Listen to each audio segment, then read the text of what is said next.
Hello and welcome into the Sporting Pod, along with Tony Allegretti and Emerson Burris and Mauricio Ruiz, and one more we'll tell you about shortly. I'm Cole Pemper. Coming up today on the pod, a familiar face at Sporting JAX training camp who paid a visit to the team this week. A familiar name joining us on the pod today, and looking ahead to the week to come and the first on-field competition for Sporting JAX. We are fed by the Bearded Pig, locally owned and operated, with the original location in San Marco. Make sure you swing by the Bearded Pig for great barbecue and great times. Okay, let's start with this. This week at training camp on Tuesday, let me take a half a step back. Sporting JAX has been training at the Episcopal School's night sports complex. You may recall that this is a piece of land where the Jaguars held training camp while the Miller Electric Center was being built a couple of years ago. So it has entertained some major professional outfits. And a number of Jaguars will go there before training camp to try to get into the flow of things, including Trevor Lawrence, who's been out there quite a few times here this offseason. Well, one thing led to another. Somebody had a conversation with somebody else. It was set up that Trevor would come over and say hey to the team. And so there he was Tuesday morning, finishing up working with, I think, Joshua Cephas was the wide receiver he had. I understand that Travis Hunter and Brian Thomas Jr., some others have been out there with him in the past. And he came over and spoke with the Sporting JAX squad, who were very excited. We had a number 16 Trevor Lawrence jersey printed up and presented to him. And before I get comments from anybody, I just want to play a little mic'd up sound. Emerson mic'd up Parker Roberts, the midfielder, who had mentioned on Friday during a media training session that she was a big fan of Trevor and Marissa Lawrence. Marissa played soccer coming up, and she always wanted to meet him. And so, lo and behold, it happened. Here is some mic'd up sound from Tuesday morning. I am a big fan. I'm a big fan. Thank you. Yeah, play cool. What's up, Trev? What's up? Yeah, I am already sweating. Oh my God, this is so cool. Maybe I'll ask about his hair routine. We have a jersey for you with your name. Awesome. These are our home jerseys, so here It's you Adidas are. Too. I'm Adidas. This is so cool. It was very cool. That was very cool. The way he knew we had a game and everything, he pays attention. He cares. Kind man. Thank you so much. It was great to meet you. Yeah, Thank you. All right, you can just sense the enthusiasm there. I'm going to start with Emerson here. You were out there with me. We were witnessing all of this. My favorite moment that followed, by the way, was Georgia. Every player, I think Davi Vaca started the trend. Hey, can I take a picture with you? That wasn't really, I don't think, necessarily part of the script. But Davi goes over. She's not shy. And asks for a picture. She says, okay. And then everybody else goes over to take a picture with him, including Georgia Brown. Now, Trevor's 6'6". Yeah. Georgia Brown is 6'2". She goes over, gets on her tippy toes, and is almost as tall. He's trying to stretch it. That was a big hit. But just in general, that was a cool moment. Yeah, it was awesome. I think we all need to start calling him Trev after Parker. But it was really cool. He was so nice to come over even for a couple minutes and just introduce himself. Not that he needs any introduction. And the girls were excited, and it's fun to see that we're supporting them and they're supporting us, and hopefully we can get him out to a game soon. Tony, that sound is just so great. It is so good. And he is such a great guy. Yeah. You hear all the stories, and from his sort of friends and colleagues and whatever. It's just so Jacksonville to me, right? Mm-hmm. We're not, I don't know, we're not blowing the league away, and we're but what we are is we're cool people, and we love to make new friends, and he just kind of embodies that. So I love it. Mao, did you ever have something like that when you were coaching, where you had an athlete from either another team or another sport make that sort of celebrity appearance? Oh, absolutely. We played Orlando City when I was at JU a couple of years back. Orlando City and New York City FC did their preseason up here in Jacksonville. I remember, yeah. And we had the opportunity to play both. So New York City FC only had Andrea Pirlo. Heard of him? Yeah. Yep. Yeah, heard of Patrick Vieira as a coach, and David Villa another Barcelona World Cup champion for Spain, as a forward. So that was great, but they're they were kind of on the other side of the world for me. But the next game we got to play Orlando City, and my childhood, idol Kaká was on there, and I got to coach against him, which there wasn't much coaching going on. It was more like admiration, and someone had to pick up my jaw from the ground a few times. And then he just blew past some of our guys, and it kind of just showed his high level. I mean, he's the FIFA World Player of the Year, right, in 2008, I think it was. Yeah. So yeah, that was a pretty neat moment to kind of be able to see those guys actively, not just see them and shake their hands, and they're really nice, but get to compete against them. And I use compete very loosely. But yeah, it was a pretty cool moment. It's just cool to see that with when you see a big world figure come in within the game. It's one thing, and there's that obvious admiration and so forth.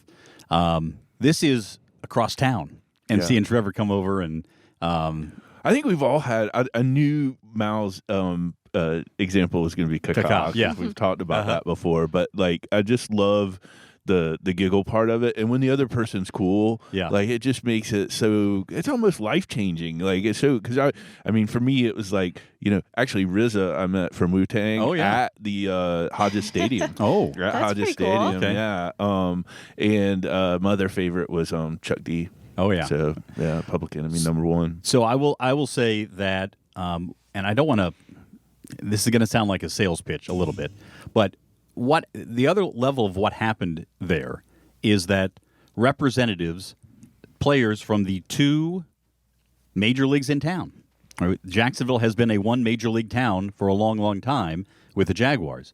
Well, now having a first division USL Gainbridge Super League team, that is you can't go any higher in the pyramid than the top tier, than the first division. And so you've got, that's what we have now. And it's also the first women's professional team in Jacksonville. We've talked about that. But to see those two, to see Trevor and then the team interact. Haley Smith, by the way, academy player who's from Jacksonville, was just glowing about how cool that was to meet Trevor. I've dealt with him through the media and in other things. Always handles himself very well, very steady, and is fifth year, right? Yeah. 20. So academy player, she's probably in middle school. She's 16.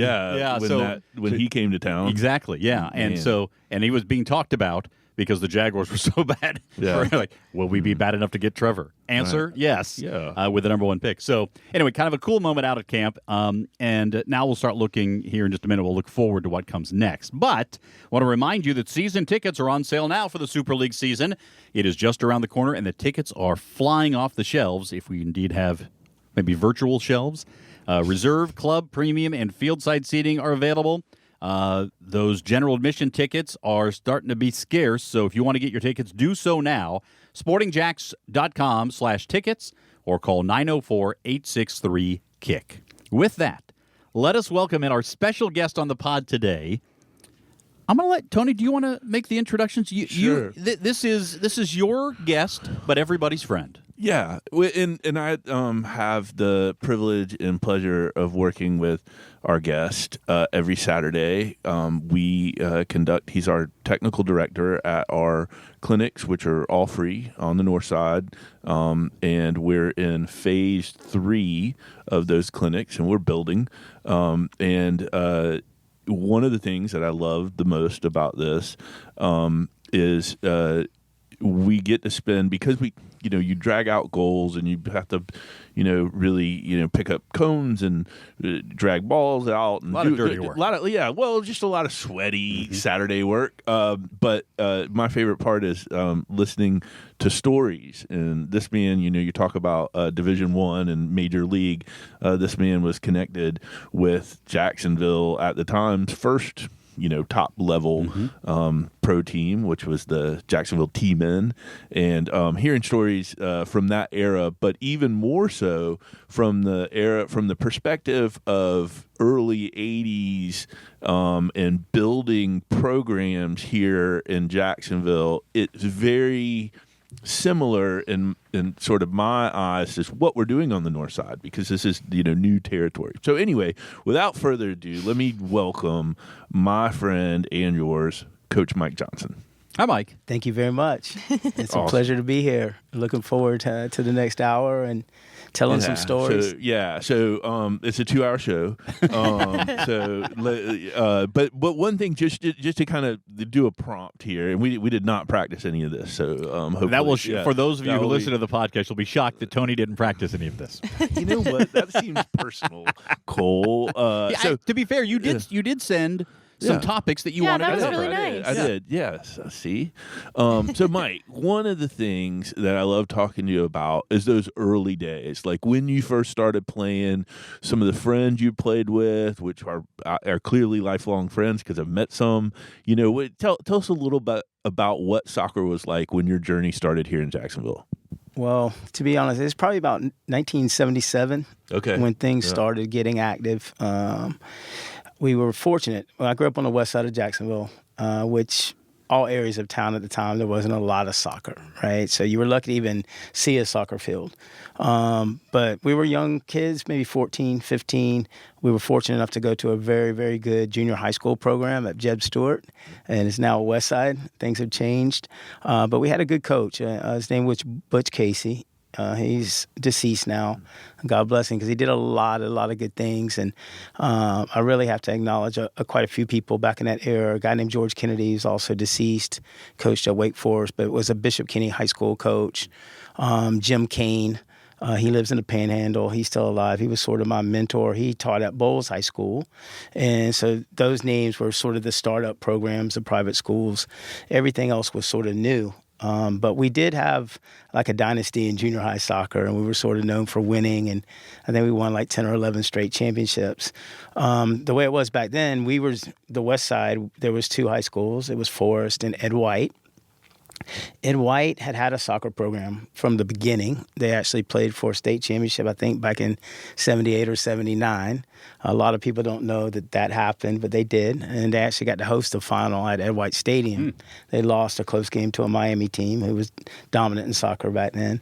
I've lost a close game at Ed White Stadium before. So, yeah. I know the feeling. Yep. My school, we were coming off a championship program in junior high, so we all thought we were pretty good at what we did, and we had played in a state cup final at U16, which was the local club that we basically started. And again, I have to give props to a guy named Dan McKinnon and Don Gurney. Don Gurney ended up being the president of Florida Youth Soccer for many, many years. Dan McKinnon worked for General Foods, moved from California, Pleasanton, with his son Lance. Of course, Lance was the only one who knew how to play soccer in our neighborhood, so we all were sort of in awe. He was our sort of the guy that we wanted to be like, because he's the only one really had ever seen the game and looked like he knew what he was doing. The rest of us were playing catch up. Long story short, we all caught the bug. We were all pretty good athletes, played multiple sports, started playing anywhere we could play. There was a story you told me about working for the Foods so that you could raise money. The first Jacksonville Youth Soccer Club was started based on Dan McKinnon's connection at General Foods. He got obviously moved, transferred here because of that. And we wanted to start up a league, a club, and obviously needed money. He found a fundraising event for our team, and all the players came from all over Jacksonville. It wasn't just the West Side kids at that point. So we ended up in a warehouse. I want to say somewhere on the West Side. I think it's still there, General Foods, Edgewood area, Commonwealth. And he took us into this place. It was just a warehouse. And he goes, all right, guys, this is what we're going to do. We're going to take the orange Kool-Aid out of this package, and we're going to replace it in this other package, because I guess there had been some misrepresentation in the packaging. So we all looked at each other like, oh, my God, what is this, and how long is this going to take? It took 5 nights, 6 nights, maybe 2 weeks, if I remember, just removing 6 or 12 packets of orange, replacing it with purple or grape. And we just constantly did that like a manufacturer. So I think we raised at that time probably $3,000 or $4,000, which was a lot of money back in 70s and 80s. And that's basically how Jacksonville Youth Soccer started. I love the story. We know it because it's kind of hard to start something up. It's hard to get parents. It's in places where it's not. It's like really hit me when you said there weren't even soccer fields around back then. This is very much the north side right now. Well, our parents, and my dad was a professional tennis player at one point. And a sports fanatic. One sport he did not like or understand was soccer. Yeah. So he didn't come and watch me and my brother play until I actually went to college, and he goes, oh, maybe he's pretty good now. Huh. Maybe I should go watch a game. But club, high school, junior high, that wasn't happening. Didn't get it. You and I are close in age. I think we're both Gen X, right? Probably. Probably, he says. And growing up, not in Jacksonville, but in Kansas City, having the experience where, I was playing soccer. My dad did some coaching. He went to the library, checked out a book on how to coach soccer. So we talk about the generational soccer knowledge, which has grown over time. You have to have soccer happening in order for those generations to start to pick up on it. And it usually takes a generation or two. Now you've got, in most every major city, you've got some really established and, licensed coaches who have done a lot. It wasn't the case in 1977, 1978. My first coach, Butch Casey, that drove a lot of this, though. He played baseball at Florida State. He didn't know what soccer was, but he knew how to coach. And like you said, he got a book, and he understood fundamentals and basic strategies of the game, and he taught it that way, and we just sort of ran with it. But it's a crazy connection how this all turns out. We went to a soccer camp that was run by the Papadakis. Oh, my gosh. No kidding. Okay, Yes, absolutely, in Atlanta. Soccer royalty. World Cup Soccer Camp is what it was called, and it was the biggest soccer camp in the country at the time, run by Nick and Alec Papadakis, who are CEOs in this league, right? Yep. High up administrators. And basically there'd be 500, 700 kids a week. And it was more of a high school type, your whole high school team would come. Mm-hmm. So we would all meet there, and, they'd bring in the best coaches in the country. At the time, Hartwick and Philadelphia Textile schools you would never know now were the top 2 soccer programs in the country. Their college players would come down and coach and train in these camps together. So we had an unbelievable experience, through that process of playing against some of the best players at the time in the country, whether it was amateur or pros. Remember a guy named Billy Gazonas from Hartwick. He was the Herman Trophy winner. He was always at the camp, and of course I admired him because he was short and really quick. So I tried to be Billy Gazonas, every time I went home. And then he wound up playing a lot of indoor soccer. Yeah, he did. Yeah. And then a guy named Adrian Brooks, who was a monster.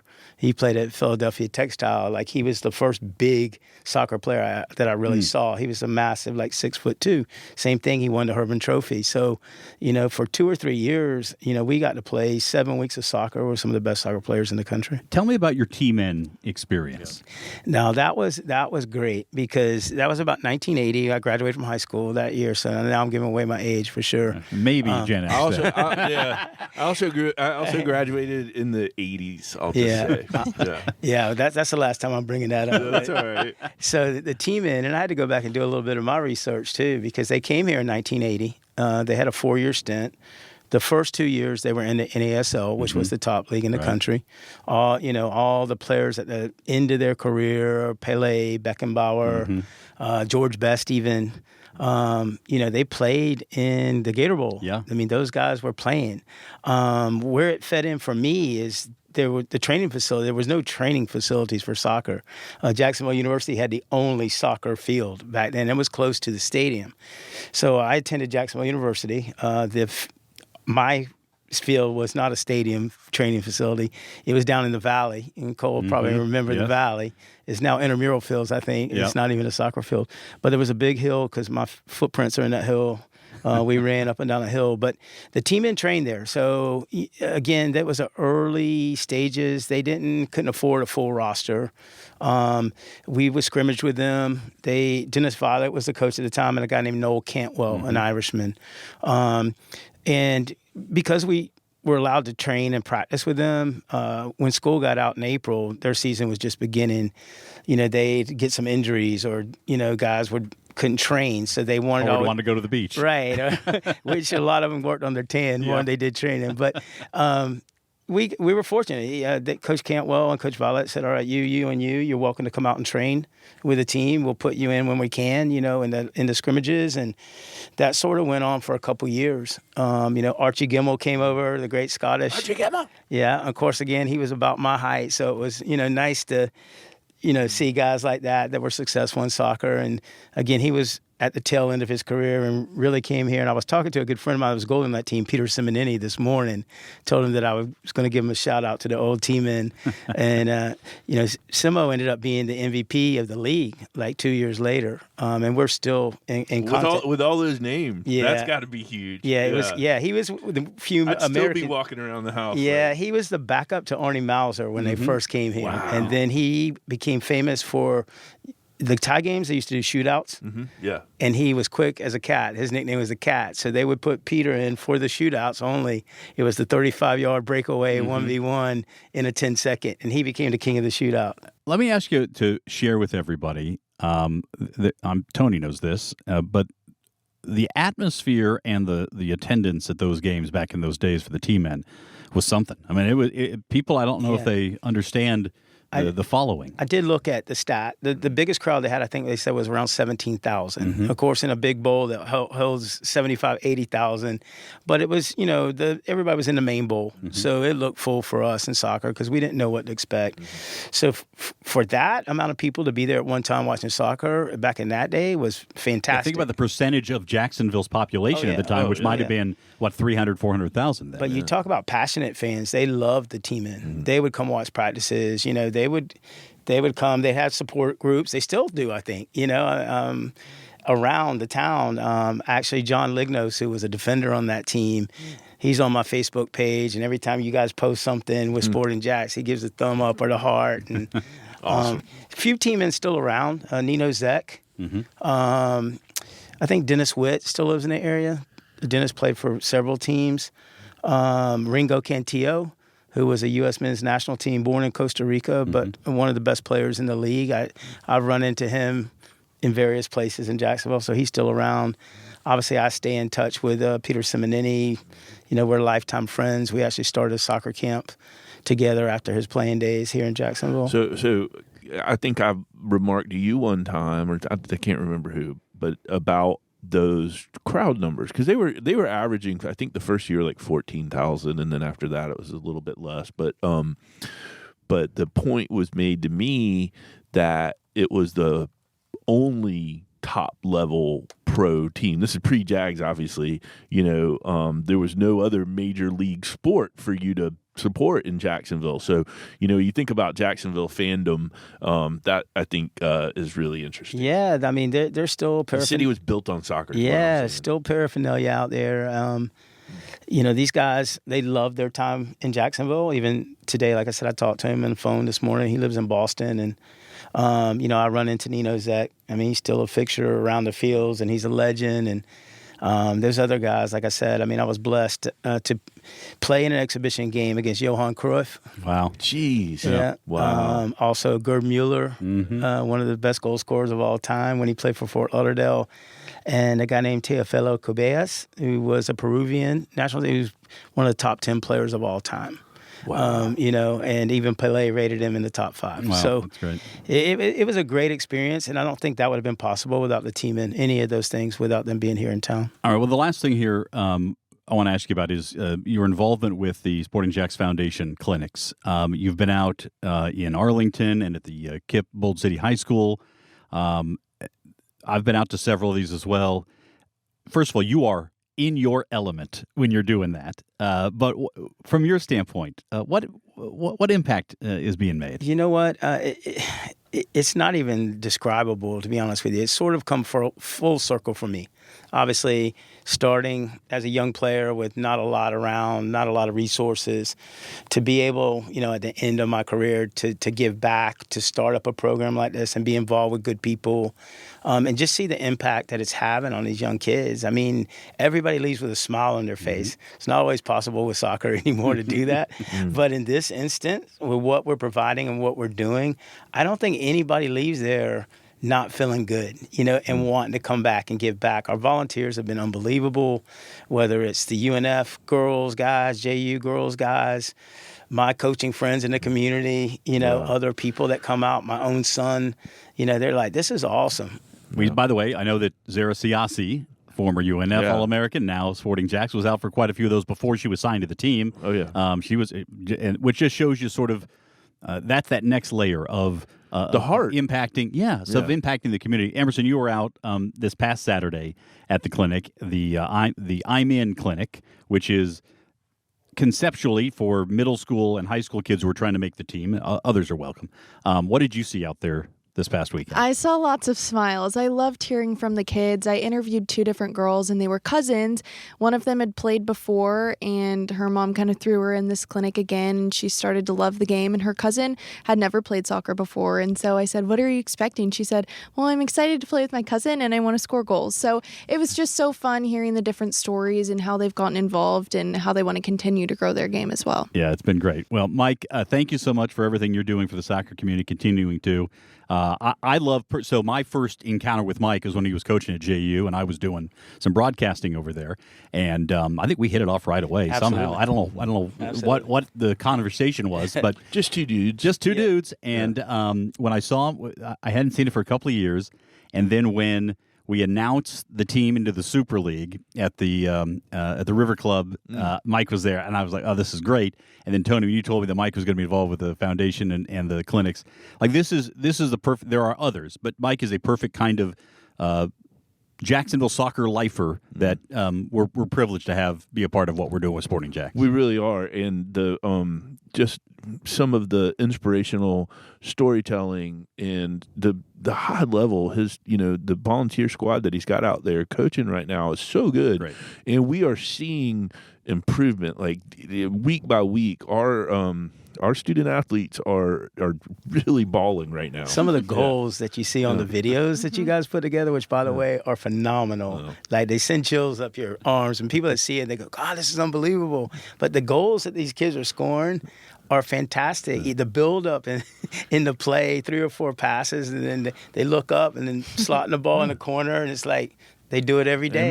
Exactly. And most of these kids haven't really been exposed to the game. They're learning it for the first time and pulling off stuff. A lot of them we've heard, though, also, will watch YouTubes and then go out to the backyard. It's just like so good. Great to see you. Mike, thanks so much for coming in. We appreciate it. I promised a group of guys. We got some Scottish soccer fanatics that live in Jacksonville that have been involved in coaching. We have a WhatsApp group. Right, chat group. I told them I'd give them a shout out to the tenants group. Okay, they know who they are. I want an ice cold tenants and then right now. They usually send a nice picture of one. Scott Allison, I said happy birthday to Scott. It's his birthday today. He had a little bad luck. He had 2 flat tires on his way to Dundee United training this morning. No. So that was on our early morning chat. But Scott, happy birthday! Great to hear the continued connections in the game. All right, we'll wake Mauricio up. And remind you that you can find more on Sporting JAX on the Sporting JAX Report, 12:30 on Saturday on NBC 12. You can also join us every Tuesday night at 6 for the Coaches Show on 1010XL. You can listen live and on demand at 1010XL.com. Mark Warburton, Stacey Balaam, and a player changes each week. The player will join me. And then the Sporting JAX Soccer Hour every Thursday night at 6 on AM 930 Fox Sports Radio Jacksonville. Becky Burley, Mauricio Ruiz, and Emerson join me for that one. All right. Mal, we want to get you to dig in here.